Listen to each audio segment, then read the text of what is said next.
और इस बीच भोपाल से आ रही एक बड़ी खबर आपको बता दें, यहां पर सीएम हाउस में बीजेपी की बड़ी बैठक हुई है और चुनाव प्रभारी भूपेंद्र यादव, नरेंद्र सिंह तोमर इस बैठक में शामिल हुए हैं। बता दें आपको कि इसके साथ साथ अश्विनी वैष्णव और सीएम शिवराज सिंह चौहान भी इस बैठक में शामिल रहे। प्रदेश बीजेपी अध्यक्ष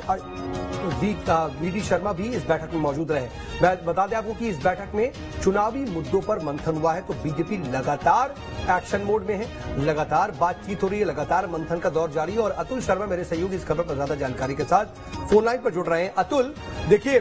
टिकट बंटवारे से पहले लगातार ये हो रहा था और अब तो ऐलान भी हो गया है। कुल मिलाकर के ऐसा लग रहा है कि बीजेपी अब भी लगातार मंथन कर रही है, चिंतन कर रही है और एक्शन मोड में है। देखिए, बिल्कुल बीजेपी की ये कार्यशैली रही है कि चुनाव के समय लगातार बैठकों को दौर रहे हैं और मंथन के साथ साथ चिंतन के विषय भी लगातार जो है वो बीजेपी अपनाती रही है। कोशिश है कि मध्य प्रदेश के अंदर जिस तरीके से चुनावी समर में बीजेपी गुजर रही है, प्रत्याशी की घोषणाओं के साथ साथ जो चुनावी मुद्दे हैं जिसको लेकर बीजेपी लंबे समय से चल रही है उनको भी जनता तक पहुंचाया जाए और साथ में जिस तरीके से जो प्रत्याशियों की घोषणा हो गई है उनको जनता तक कैसे जोड़ा जाए और सबसे महत्वपूर्ण की सीधे तौर पर बूथ और ब्लॉक लेवल पर जो एक कार्यकर्ताओं की टीम जो खड़ी करी है उनमें ये विश्वास जताया जाए कि आने वाले समय में मध्य प्रदेश के अंदर एक बार फिर से बीजेपी की सरकार बन रहेगी। तमाम देखो इस चीज को लेके ये मंथनों के दौर चल रहे हैं और आज शाम को भी हमने देखा कि सीएम हाउस में देर शाम बैठक हुई जिसमें मुख्यमंत्री शिवराज सिंह चौहान की अध्यक्षता में ये बैठक हुई। तमाम बड़े जो नेता हैं जो मध्य प्रदेश में पार्टी की रणनीति तय करते हैं और तमाम वो चेहरे उस बैठक के अंदर मौजूद हैं। उसमें हम बात करें तो चुनाव प्रभारी भूपेंद्र यादव की हम बात करें, नरेंद्र सिंह तोमर की हम बात करें, अश्विनी वैष्णव की हम बात करें, वीडी शर्मा की बात करें, तमाम ये चेहरे हैं, तान शर्मा जी की बात करें, तमाम ये चेहरे जो कहीं ना कहीं मध्य प्रदेश के अंदर बीजेपी की रीति नीति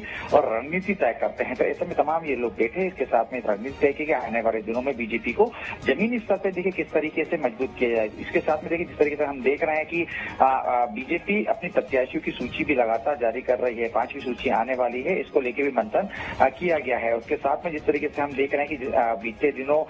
कुछ इलाकों से कहीं ना कहीं बगावत की जो स्थिति सामने निकल के आई थी उसको कैसे डैमेज को कंट्रोल किया जाए, आने वाली सूची में बगावत को कैसे रोका जाए और सबसे महत्वपूर्ण की जनता के बीच में एक बार फिर से अपनी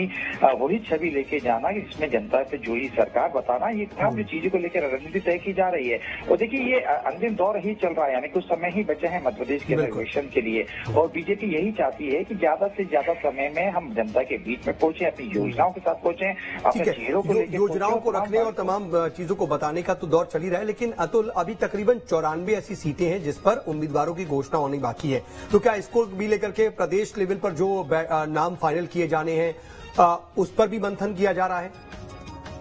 देखिए, निश्चित तौर पर बीजेपी इसी का ही मंथन कर रही है कि जो बचे हुए जो प्रत्याशी हैं, जो बची हुई सीटें हैं उस पर अपने प्रत्याशियों की घोषणा कर दी जाए और यही 94 सीटें हैं। देखिए, और कहीं ना कहीं बीजेपी यही चाहती है कि जिस तरीके से उन्होंने अपनी जो एक सूची बनाई थी ABCD करके, जिसमें जो सबसे असुरक्षित सीट थी उसके बाद जो कई